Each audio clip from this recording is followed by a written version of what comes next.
नमस्कार मित्रों, मेरा नाम डॉक्टर दीपक मिनेश। मैं ज्योतिष एवं वास्तु विशेषज्ञ कोटा राजस्थान से आज आप समस्त व्यूअर्स का मेरे इस यूट्यूब चैनल में हार्दिक स्वागत करता हूं। फ्रेंड्स, जैसा कि आप जानते ही होंगे, इस चैनल पर समय समय पर ज्योतिष, वास्तु, आध्यात्म और अंक विद्या से जुड़ी हुई कई भ्रांतियों का निराकरण किया जाता है। हम ऐसे विषयों के बारे में चर्चा करते हैं जो कि समाज में अंधविश्वास के तौर पर या कहीं ना कहीं अतार्किक तौर पर प्रचलित हैं, जिनके पीछे कोई लॉजिक नहीं है, तर्क नहीं है। तो हम अपने वीडियोस में जानते हैं कि उनके पीछे का विज्ञान क्या है, उनके पीछे का रियल रहस्य क्या है। तो आपने अभी तक चैनल को अगर सब्सक्राइब नहीं किया है तो चैनल को सब्सक्राइब अवश्य करें। साथ ही पास में जो बेल आइकन है उसे अवश्य दबाएं ताकि सही समय पर आपको जानकारियाँ प्राप्त हो सके और ज्ञान आपके सही समय पर काम आ सके।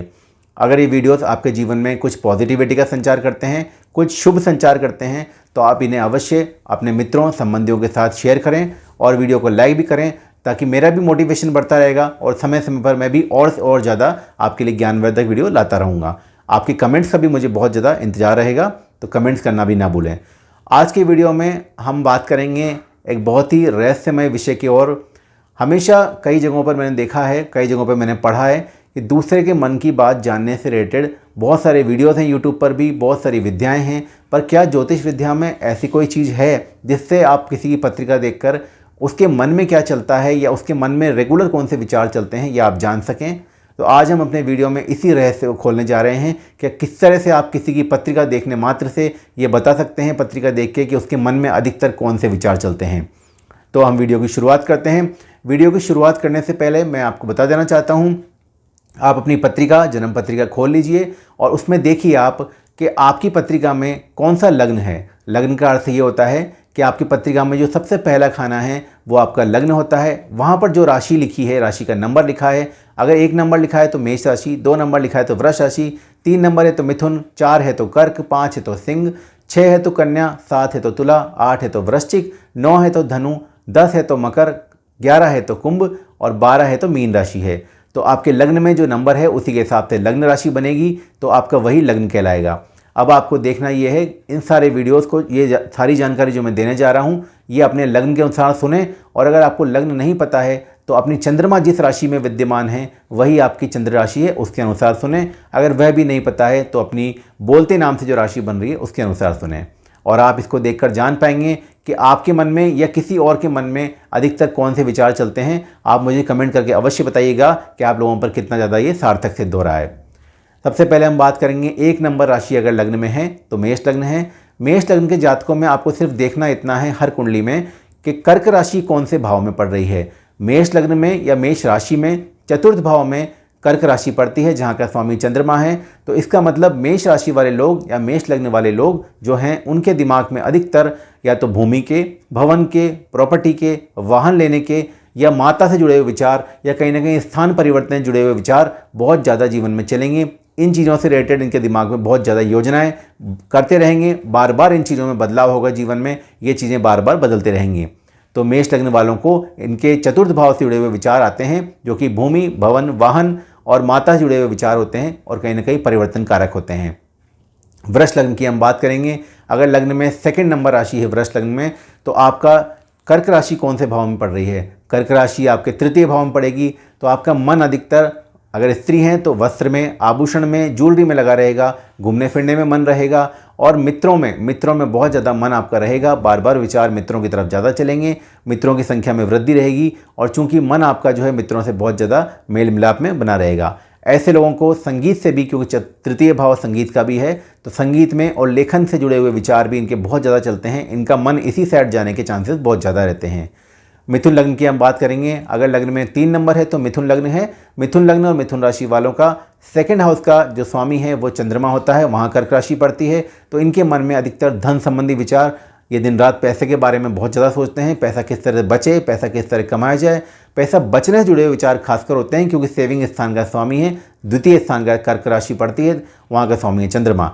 इनको अपने बोलने पर भी बहुत ज़्यादा रहता है कि इनको किस तरह से बात करनी चाहिए। इनको कई बार देखा गया है कि अपने बातचीत में सुधार लाने के बहुत ज़्यादा प्रयास करते हैं, कई तरह की भाषाएं सीखने के इच्छुक होते हैं, वाणी पे बहुत ज़्यादा नियंत्रण रखने की कोशिश करते हैं, क्या बोल रहे हैं इस बारे में बहुत ज़्यादा ध्यान देते हैं।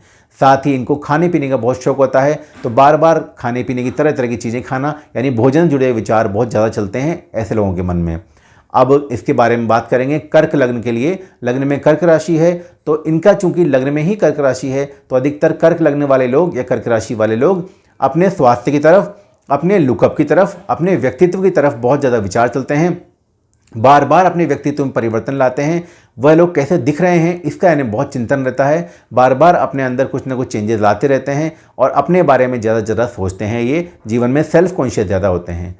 सिंह लग्न के व्यक्ति अगर होंगे, लग्न में सिंह राशि है तो क्योंकि 12वें घर में कर्क राशि पड़ रही है तो कर्क राशि 12वें घर में पड़ने से अधिकतर विदेश यात्राओं के बारे में सोचते हैं। इनको किस तरह से विदेश यात्राएं हो, किस तरह से बाहर जगह सेट हो पाएँ, और इनके मन में खर्चे बहुत ज़्यादा चलते रहते हैं। कभी इस चीज़ पे खर्च करना है, कभी उस चीज़ पे, तो खर्चों में इनका मन बहुत ज़्यादा जाता है।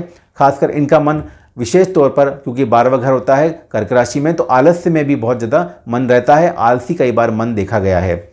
कन्या लग्न वालों की बात करेंगे तो कन्या लग्न वालों के लिए 11वें घर में कर्क राशि पड़ती है तो इनको हमेशा प्रॉफिट की, हमेशा लाभ की लगी रहती है। हमेशा कोई ना कोई चीज़ में से लाभ की सोचते हैं, लाभ के बारे में चिंतन करते हैं, किस तरह से प्रॉफिट कमाया जाए।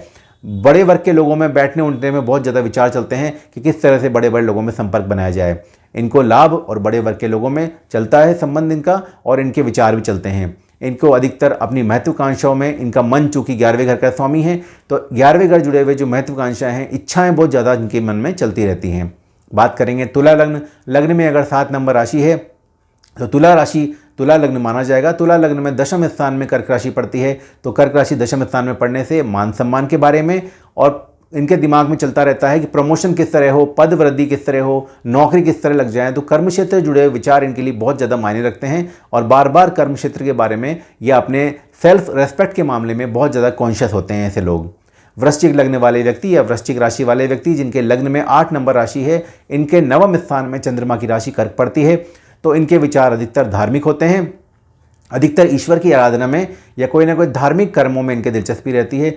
कौन से मंदिर जाना है, कौन से मंदिर यात्रा करनी है, मंदिरों के बारे में बहुत ज़्यादा चिंतन करते हैं। धार्मिक चिंतन ज़्यादा होता है। भाग्य के बारे में बहुत ज़्यादा चिंतन करते हैं। अब हम बात करेंगे धनु लग्न वालों के लिए। लग्न में अगर 9 नंबर राशि है इसका मतलब आपका लग्न धनु है, या जिनकी पत्रिका देख रहे हैं उनका लग्न धनु है। धनु लग्न और धनु राशि वालों के लिए अष्टम भाव में कर्क राशि पड़ती है तो इन लोगों को अधिकतर पीछे जो चीज़ें बीत गई है उसके बारे में चिंतन ज़्यादा करते हैं। कई बार व्यसनों में या बुरी चीज़ों का चिंतन ज़्यादा देखा गया है। ऐसे लोग अधिकतर पास्ट लाइफ में जो दुखित घटनाएं घट गई हैं उनके बारे में बहुत ज़्यादा सोचते हैं, या फिर किसी गूढ़ चिंतन के बारे में जैसे ज्योतिष, आध्यात्म या किसी भी तरह के गूढ़ विषयों के बारे में चिंतन ज़्यादा होता है। इनका चिंतन, खासकर इनका चिंतन उन लोगों के लिए भी होता है विशेष तौर पर जो लोग इस दुनिया से चले गए हैं, जो पीछे जा चुके हैं, उन लोगों के बारे में भी बहुत विचार करते हैं, उनको बहुत स्मरण करते हैं। बात करेंगे मकर लग्न वालों के लिए। मकर लग्न वालों के लिए या मकर राशि वालों के लिए सप्तम भाव का स्वामी कर्क राशि होती है, सप्तम भाव में चंद्रमा होता है। तो सप्तम भाव में कर्क राशि होने से इनके विचार अधिकतर व्यापार की तरफ, लाइफ पार्टनर की तरफ, प्रेम संबंधों की तरफ और किसी न किसी विपरीत लिंग की तरफ अधिकतर विचार ज़्यादा से ज़्यादा चलते हैं। इनका मन अधिकतर विपरीत लिंग की तरफ, या मेल हो तो फीमेल की तरफ और फीमेल हो तो मेल की तरफ ज़्यादा इनका मन जाता है, क्योंकि सप्तम भाव में इनकी मन की राशि कर्क राशि पड़ रही है। कुंभ लग्न या कुंभ राशि वाले जिनका लग्न में 11 नंबर है, कुंभ लग्न वालों के लिए छठे घर में कर्क राशि पड़ती है तो इनका मन अधिकतर कर्जों में बहुत ज़्यादा चलता है। इनको कभी देखा गया है कि एक कर्ज से निकल के दूसरे कर्ज में, कर्ज से निकल के कर्ज में फंसते जाते हैं, बार बार कर्ज लेने की स्थिति बनती है तो इनके विचार कर्ज में ज़्यादा चलते हैं। दूसरी बात, झगड़ों में ऐसे लोगों के विचार बहुत चलते हैं, यानी किसी न किसी बात पे झगड़ा करने की इच्छा, झगड़ालू स्वभाव कई बार होता ही रहता है या झगड़े होते ही रहते हैं। जीवन में इनको स्वास्थ्य संबंधी भी विचार चलते हैं। इनको रोग संबंधी कि कभी ये रोग हो गया, कभी वो रोग, तो रोगों से जुड़े हुए विचार इनके बहुत ज़्यादा चलते हैं। इनका मन छठे घर में जो कर्क राशि है उसकी तरफ ज़्यादा जाता है, तो रोग, चोट, कर्जे, विवाद, मुकदमाबाजी, इनमें इनके विचारों की संख्या ज़्यादा होती है, इनका मन ज़्यादा जाता है।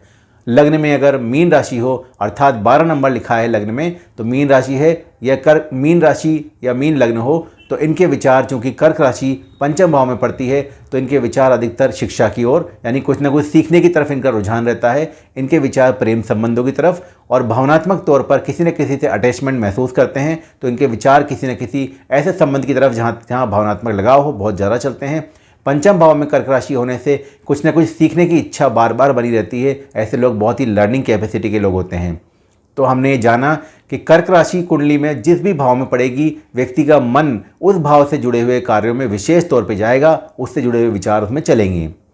तो मित्रों, आप किसी की भी पत्रिका देखकर उसमें सिर्फ कर्क राशि को देखें कि कौन से भाव में वो राशि पड़ रही है और जान सकते हैं कि इस व्यक्ति का मन अधिकतर इसी कार्यों में, इस भाव से जुड़े हुए कार्यों में ज़्यादा से ज़्यादा रत होगा, ज़्यादा से ज़्यादा इन्वॉल्व होगा। तो फ्रेंड्स, हमने आज की वीडियो में एक बहुत ही गूढ़ जानकारी के बारे में बात की। अगले वीडियो में नई किसी रोचक जानकारी के साथ मिलूंगा मैं इसी चैनल पर। तब तक के लिए नमस्कार।